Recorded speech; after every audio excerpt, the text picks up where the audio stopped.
Hall of Famer Dwight Howard mismong nagsalita na nakapag-sign na daw dito sa LA Lakers. Heto na ba ang kanyang pagkakataon para makabalik muli dito sa NBA? Nang dahil hindi pa nga siya officially nagre-retiro sa laro ng basketball. Isa-isay natin yung pag-usapan para sa ating video na ito.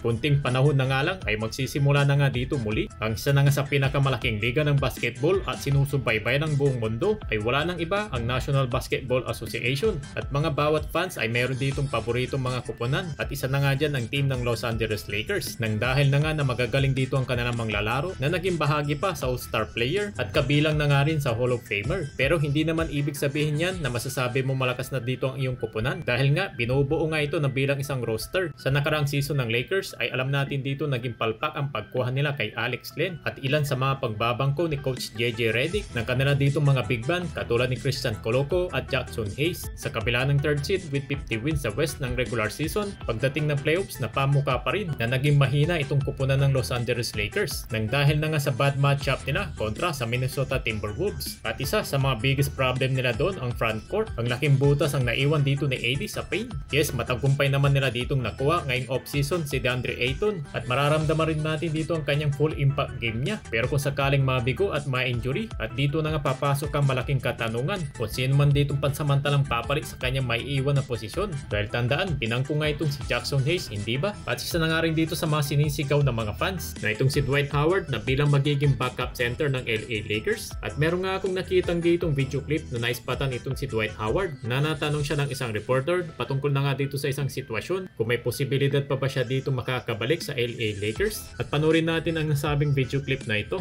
We've always talked about getting you back on the roster, bro. Would you be ready? Like, would you take that call? You always feel ready though, right? Always ready, but it's more than likely that's the game. I feel that. Do you think, everyone's healthy? If everyone's healthy, the way Jackson's playing, They're doing good. they got a real shot? Yeah, they got a real shot. Man, bro, like, and all the Lakers faithful, bro, all the rooms I listen to, everyone says the same thing, like, just sign him, bro. It would be fun, but it's so bad. You don't think it's happening? No, I'm happy and content. Being at home, racing my children. I feel you. Or training my children.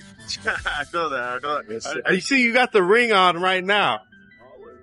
Bro, you can get one more, dog. One is enough. One is enough. One is enough.